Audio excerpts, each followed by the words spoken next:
Come along with me. Welcome to my queer, magical, beloved reading garden. My name is Miss Apple, your local gardener. And boy, am I ready to garden and read for you today. Can you hear the bird chirping? And today, I'll be reading a very special story from a special book called Rainbow Revolutionaries by Sarah Prager.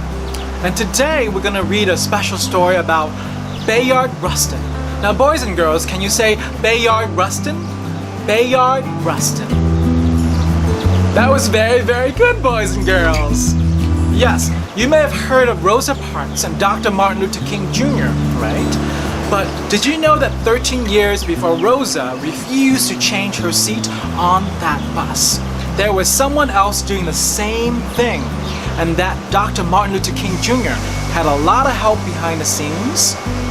Well, that person that helped out a lot was Bayard Rustin, and he was one of the Freedom Riders, a group of black and white people who disobeyed the segregation laws on southern buses by riding together in the front, which was reserved for white people only. And that's not very fun because I want to play with everyone. Yes, they were arrested and beaten for what they did, but they knew defying the unjust law was the right thing to do. In 1948, Bayard traveled to India to learn about the nonviolence of Mahatma Gandhi and became convinced that this strategy was the best way for the US civil rights movement to succeed, and he believed it in with all his heart. The movement's leaders thought nonviolent tactics might seem weak and didn't want to try them, but Bayard kept doing what he thought was right.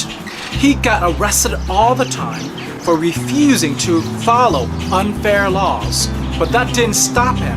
Bayard eventually became the trusted advisor of Dr. Martin Luther King Jr., and Bayard convinced Dr. Martin Luther King Jr. that nonviolence was the way to go. It was a huge win. Now, Bayard was a lead organizer of the 1963 March on Washington. That was a very, very famous march in history, where Dr. Martin Luther King Jr. told the crowd of 250,000 people of his dream. Bayard spoke at the march too and made the cover of Time magazine. Lots of people march on Washington now, but nothing like this had ever been accomplished before 1963.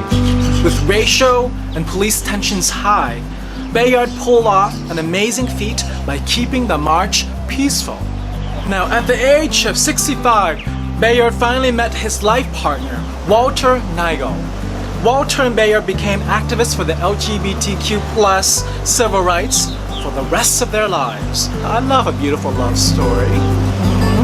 When President Barack Obama awarded Bayard the Presidential Medal of Freedom in 2013, after Bayard had passed away, Walter was there to receive it for him. Now, boys and girls, did you ever have to make a hard choice and stand up for what you really believe in, no matter what? I want you to remember that your mind is a beautiful garden. You must cultivate it daily with beautiful thoughts and stories. My name is Miss Apple, your local gardener, and thank you for reading with me. I love you all.